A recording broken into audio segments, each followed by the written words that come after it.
Clark.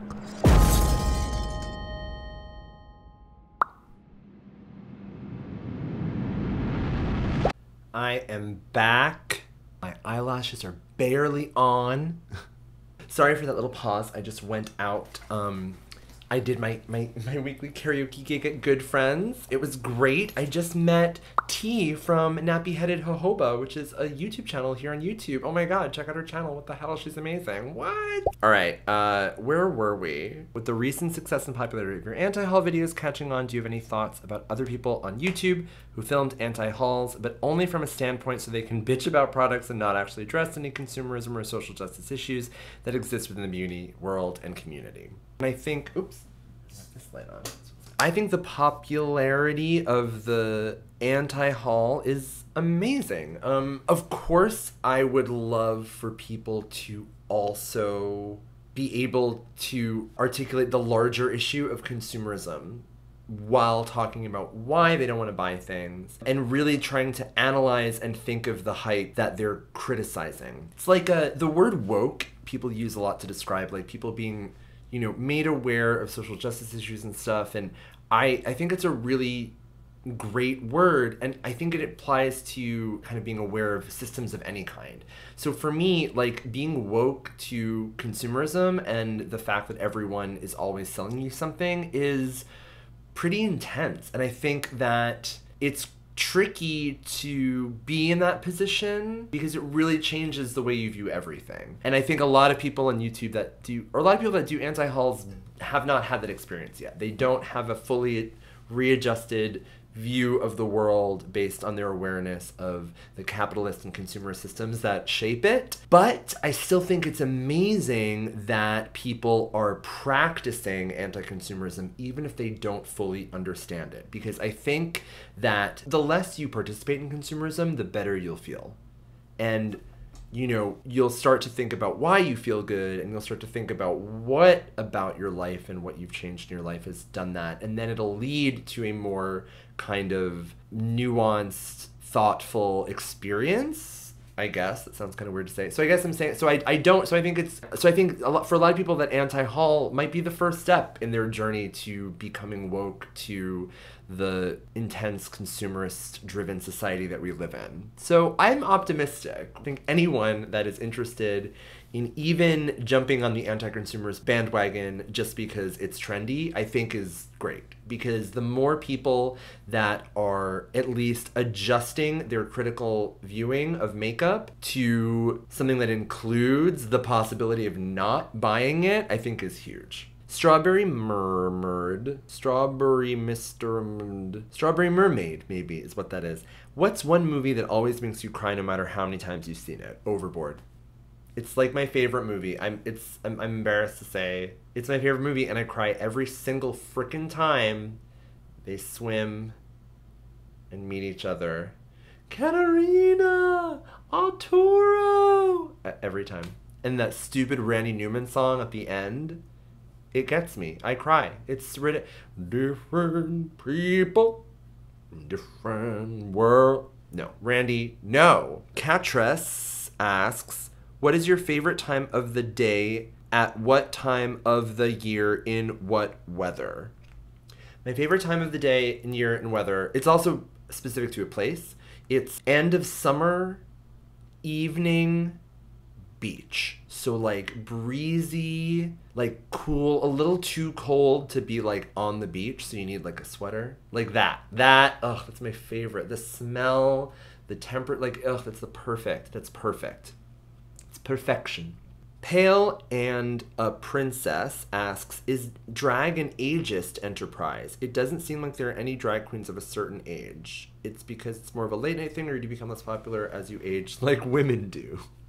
Everything is an ageist enterprise. Performing arts, unfortunately, is an ageist enterprise. I think generally drag queens are probably older than you think. I know there's a ton of baby queens out there. Like drag is crazy popular amongst like the young millennials. I'm an old millennial, but the younger end of my generation.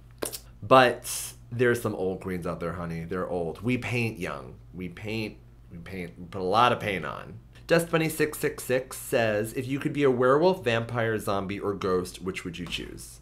vampire. Why would anyone choose? I don't know if anyone would choose to be a zombie unless you're just like, I'm really busy. I'm so busy. I just need a break.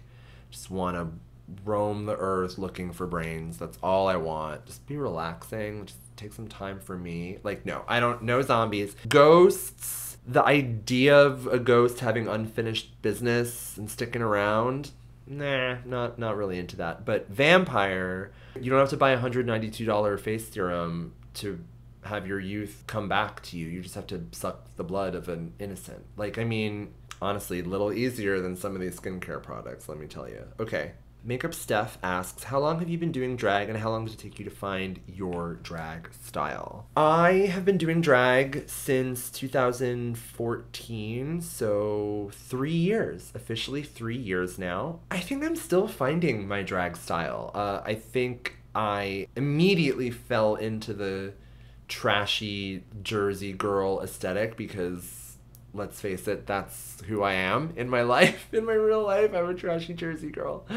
But I think I've been recently kind of, especially into making my own clothes and stuff, like really thinking of clothing just like makeup as like another way for me to transform. So I've been very much into like vintage structured garments. I mean, I know I'm wearing like a pantsuit from Rainbow. Like, I mean, this is cute. It's got the flaps. I love it. It's adorbs. But this is my style. This is the Kim Clark style. But I'm trying to get more into the kind of like building structure into garments so I don't have to like wear padding or do any kind of like cinching or anything, but just the garment naturally has more of a structure. So I'm kind of getting into more vintage styles. Not Your Sassy Latina says, I love your content. I wonder how you think the minimalism and our anti-consumerist movements can garner greater appeal in marginalized communities. While anti-consumerism speaks to my lefty capitalist hating heart, the movement generally seems pretty privileged. That's a turnoff to me. How can we bridge the gap?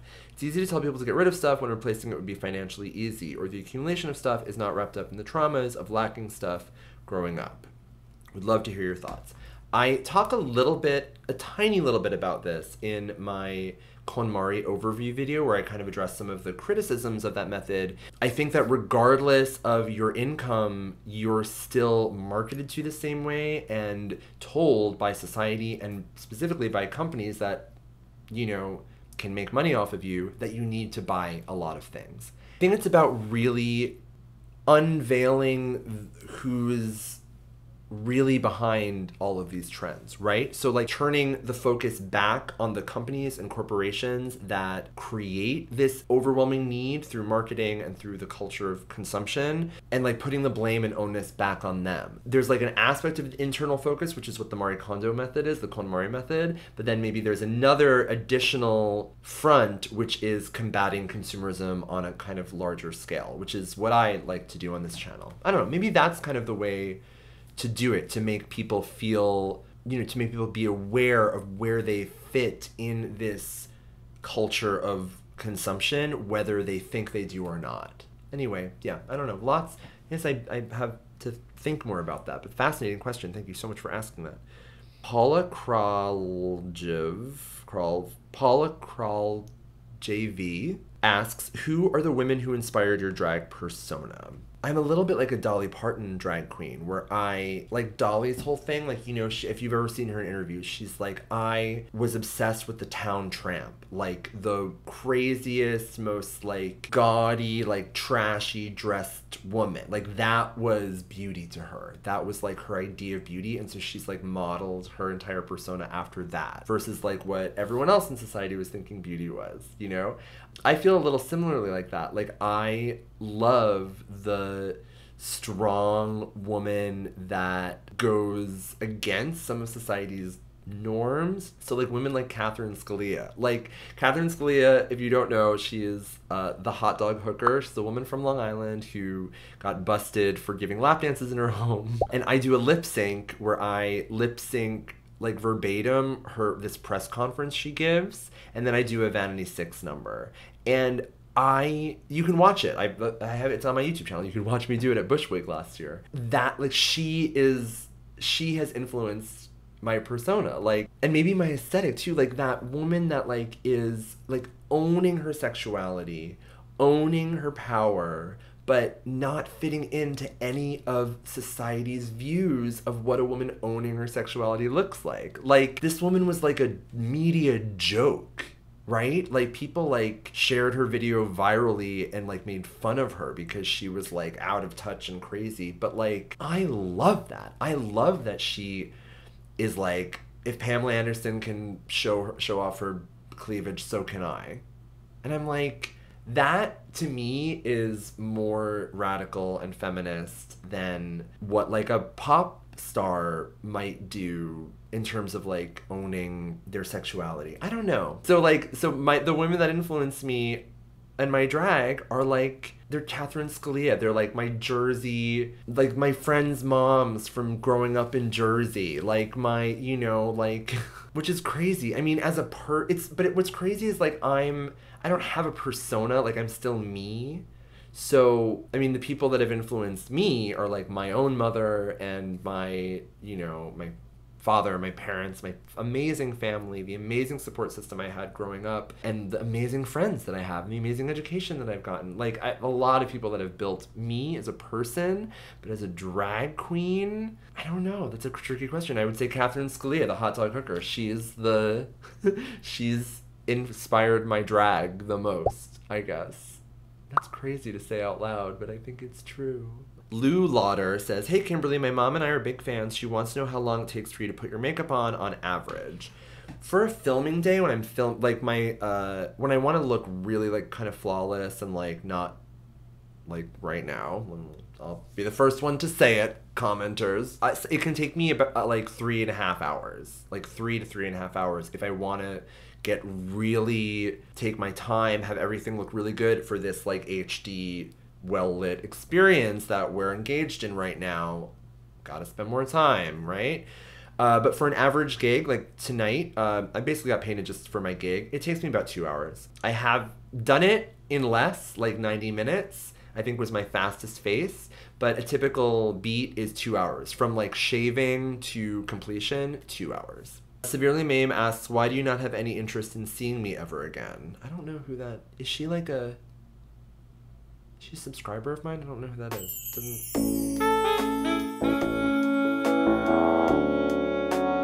Okay, Steven Zach asks, "Do you think there are any drag tropes we should be leaving behind as drag evolves?" What a fascinating question. Like I said, I have a whole video talking about drag, my Listen Up video that I'm working on. I'm still writing it. It's like one of those videos that I take a lot of time and write. Not like this.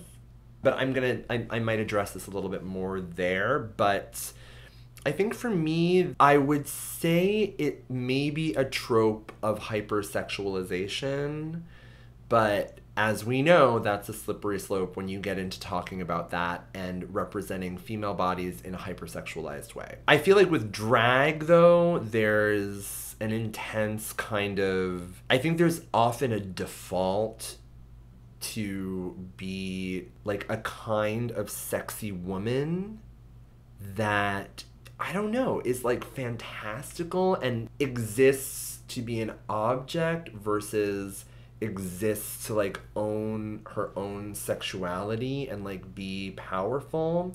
So like, that's not an interesting new representation of women, right? Like if you're making your entire persona from scratch, and you could be any woman you want, any woman, anything, you could do anything you want.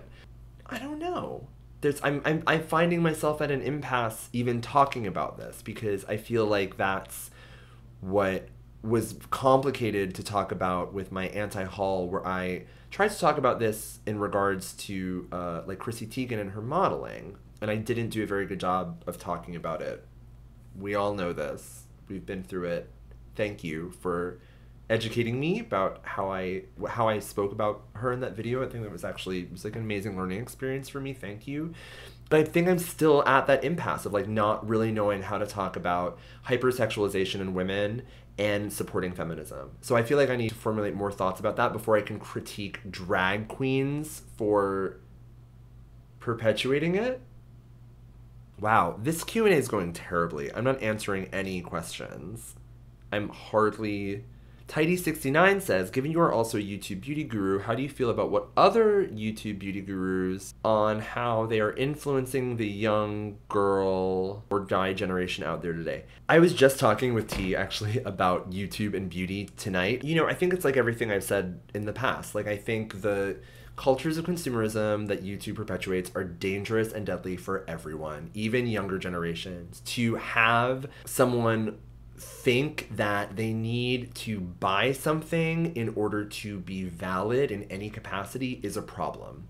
That's a problem. I don't care why the thing is making you feel good about yourself. It's just a problem that there is a connection between self-worth and consumerism. That connection is what I'm trying to break with my channel. So in that sense, I think that's maybe the most dangerous thing that YouTube beauty gurus collectively might be doing to influence a younger generation. Buy this makeup and you will feel better. I don't like that idea. I don't like that. What I love about beauty gurus and how they've influenced a younger generation is they are showing a younger generation that you can actively make something of yourself, that there is action involved. It's not just about waking up like this and being perfect. Like, there's work, there's effort, there's skills that you can develop and craft to get better at what you're doing and how you're representing yourself via your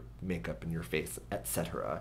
So that's the really positive, I think, that like the idea of YouTube beauty gurus is representing, but too often it's connected to, and buy this because this will make you look great, you know? So Nola Food Goddess, Lauren, hey girl, she says, what's your favorite cocktail and favorite New Orleans dish? I think my favorite might be like a gin fizz. Like, I love a gin fizz. It's like got egg white in it, it's fluffy, it's foamy, gin based. I love gin. There's often cucumber involved. Like a good gin fizz, I would say. And favorite Southern food? Let me think of food that I go back to. Okay, Domelice's po' boys. I'll say it. Domelice's po' boys. They're amazing. They're the best. Surf and turf po' boy, fried shrimp, roast beef. Are you kidding? Are you kidding? Are you kidding? Oh, okay, all right, says, how did you find feminism? By that I mean, what drew you to it and why do you identify as a feminist when so many men do not? My mom is a feminist, has always been a feminist, and raised me feminist. I think I can say that. Like, both my parents actually raised me to be this way. That's why. It's because of them. They not only taught me that it's important to advocate for the rights of others, but I have witnessed them advocating for the rights of others and fighting for the rights of others, especially marginalized people, my entire life. I've been able to witness them doing that, protesting, writing letters, being politically involved, speaking at, you know, court cases and stuff. There's a video of my dad, if it still exists on YouTube, I will link to it. There's a video of my dad reading a letter about why he supports gay marriage and why the word marriage is important, like at a New Jersey like court case here. Like, my parents are so unbelievably amazing. My entire ideology is because I was raised by two phenomenal people who have never been shy about fighting for other people and fighting against injustice wherever they saw it. That's why I'm a feminist. Wild Art says, what's your cat's name? What's he or she like? Crazy cat lady cats. My cat's name is Ponce. He is currently asleep in some other part of the house, or I would go grab him and show him to you right now. He's huge. And he is pretty much just a sloth. Like, he just will sloth on you. Like, when we say sloth, I mean like lay on you like you're a tree branch. So like his whole body will just like, he'll like spread out like on your leg. That's basically like his natural state is like resting on you in some capacity. R. Nelson75 says, if you can collaborate with one brand, which would it be and what product would you create? Lots of love, keep being you. I think I would love to do something with Lunatic, just because I mean, I've got their contour palette sitting right on my vanity. I love them. I think their products are phenomenal, and I love the way that they go about, you know, really testing their products and making sure they're amazing before they launch them. I don't know what I would want to do with them. Like, I don't know if there are any makeup products that I'm like, I wish this existed because it doesn't exist yet. I don't know, but I feel like I would love to maybe if they want to expand their lipstick shade line to maybe like have a shade named after me or something. Wouldn't that be cute? Like a lunatic like Kimberly or oh, because I love their lipstick formula. I think it's gorgeous. More about that coming soon in an upcoming video review of the Lunatic Cosmetic Labs palette. That'll happen. Also, I think I would love to collaborate with Itsy the way that Coffee Break with Danny did with her foiled pigment shadows, the Lotus collection. I would love to do a collaboration with them because I would love more of those shadows. The foil, that formula, amazing foiled shadows. These are from, what is this? This is the shade Stronger from the Lotus collection, but I just love it. It's a pressed pigment. So it's used just like a loose pigment. You have to foil it with a foiling medium. But I would want them to expand, well, I want Itsy to expand their line of foiled pressed pigments, period, because I just want them. But if they want, like this shade, Determined, this fabulous gold, it's stunning. And I just love the way these go on. I have a full review of this collection if you want to watch it. But maybe doing like a foiled pigment collaboration with Itsy, that might be fun. Okay, and then finally, yeah, I'll answer this one. This is from Zalia Bray. Will you audition for RuPaul's Drag Race? I don't have any plans to right now. Honestly, my career as a drag queen, I'm kind of interested in developing on my own terms right now. And there's something about signing away your, image and your entire, life to a TV show that limit, of course it does. It limits how you represent yourself because you are now representing like a franchise and not just yourself. And this channel is mine. It's like my whole thing. It's all me. I'm the only person that's involved in it. It's really mine, and I therefore stand behind everything that I produce on this super wholeheartedly. And so I don't know, I think it would be really, really difficult for me to kind of let go of that control of the way that I'm represented. But, I don't know. I might get to a point where I am just like, you know what? I need to get this message out there to more people. I need to just get out and get as big as possible any ways necessary. And in that sense, maybe Drag Race would be a fabulous platform for me. I mean, obviously I would win. Obviously I would win.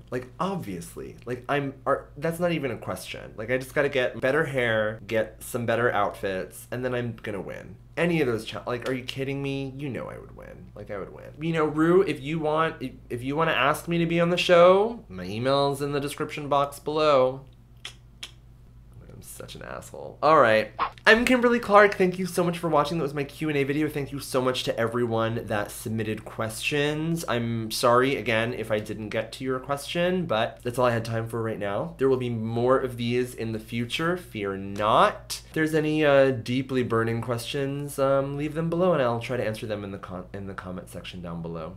Yay! Thank you all so much for being here. Thanks to everyone that's also supporting me on Patreon. That really makes it possible for me to still be doing this. If you are interested in supporting me on Patreon, check out the link in the description box below. I'll give you all the info you need to know. Yeah, thank you so much for watching. Thanks for subscribing. I really feel like we're gonna get to 100,000 this year, which is crazy to even say, but I think that's the total possibility, and I think we can do it. So please share my channel with people, get your friends to subscribe. Let's get us there, people. Let's do it. Let's get all these ideas out there. More people means more spreading of ideas, more sharing stories, more listening. Yeah.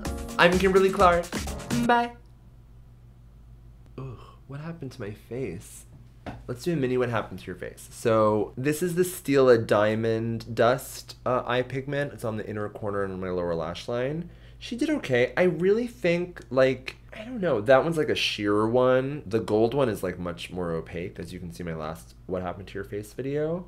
This one's more sheer. I'm okay with it. I'm okay with it for a topper of a little, this is just a white matte shadow underneath it. I also use some of the Kat Von D Thunderstruck, which is what I have on my cheeks, which you can't even see because, well, maybe you can see it. That kind of peachy golden color is that. The rest is just my shine from my face of my makeup breaking down. I used Blue Marble today instead of Scandinavia. I think my face held up a little worse than when I used the Scandinavia. Interesting, interesting, interesting, interesting. Anyway, more on that. Eyelashes almost totally falling off. Can we just rip them off on camera? We're just gonna take them off. Ugh. How is she though?